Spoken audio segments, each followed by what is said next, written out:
our house. Oh look. Oh, it smells fantastic. There it is there, that's the fresh tamarind. Don't look down my shirt. There's the fresh tamarind that I got from the local market. It cost me 2,000 kip for all that, and I've actually already made this dipping sauce once out of that, so that container was full. Got to be happy with the polystyrene.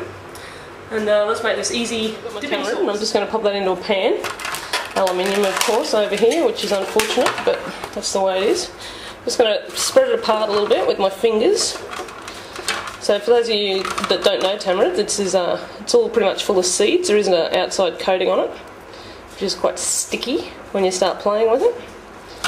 Alright, so nice and easy, just break it down just a little bit, because then, supply in Vientiane, just pour enough water, just to give it a nice little covering. It doesn't have to be too much, that's probably enough. So you can see there, the water's up to there. I'm just going to dissolve it in there a little bit, just using my fingers. Again, you can use a spoon, I'm just using my fingers because I can, and because I'm not using this in a restaurant. This is just for we're having fried chicken for dinner tonight. There's a beautiful chicken lady, we like to call her. She does fantastic fried chicken. There's always a line up, well and truly out the street for this lady. Okay, right, now once I've got that and submerged in a little bit of water, there she is. Alright, turn the gas on, bit of heat, put it up full noise, or full, okay, and just pop that on, and just let it reduce. It's a dipping sauce, right, so you want a little bit of sweetness, the tamarind will give it the tartness, and from here, you can flavour this with whatever you'd like. You can put lime leaves in there, you can put chilli in there if you want it to be a little bit spicier. For me, I'm going to put in a couple of star anise, just because I like the flavour of star anise, and seems to go quite well with the tamarind. The aniseed and the tartness of the tamarind do blend pretty well, which might surprise some people, but it does. So here's my star anise, so I'm going to pop 2 of these in.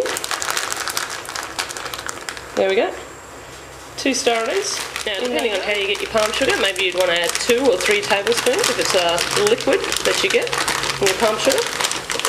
Here, palm sugar is actually a little bit difficult to find here, but I did manage to find some.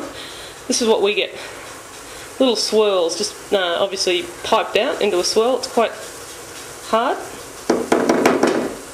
but that's it. It comes from the palm.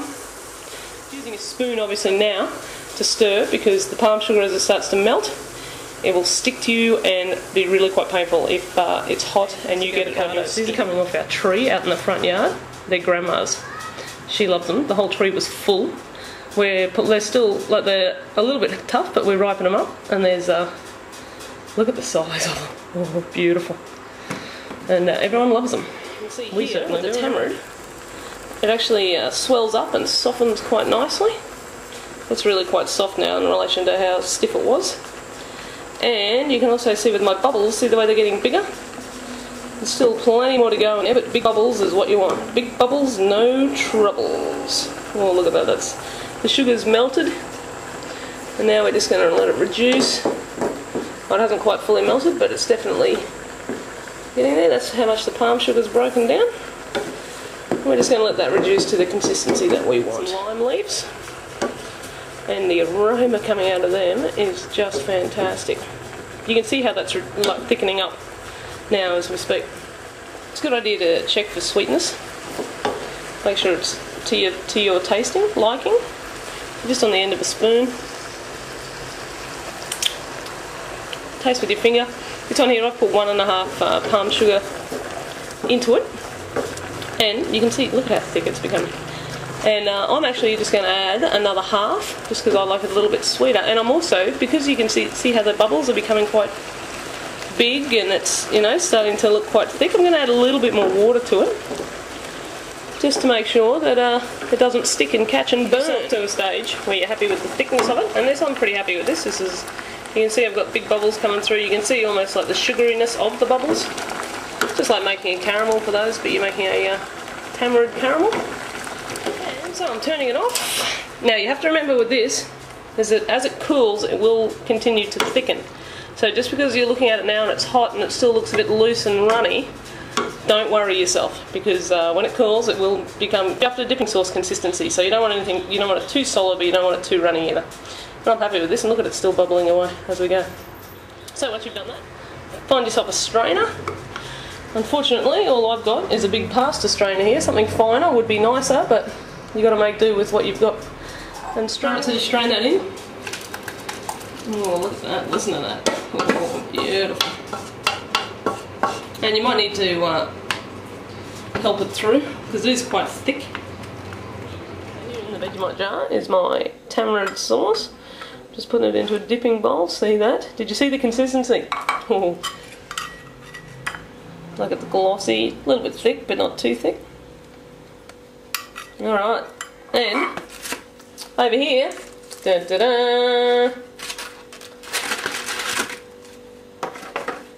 is the fried chicken. Alright, so this comes from the chicken lady, and it is almost like Kentucky Fried Chicken. And I'm just going to rip a little bit of the skin off, dip it into the sauce, because this is at our house, and give it a taste. Mmm, beautiful.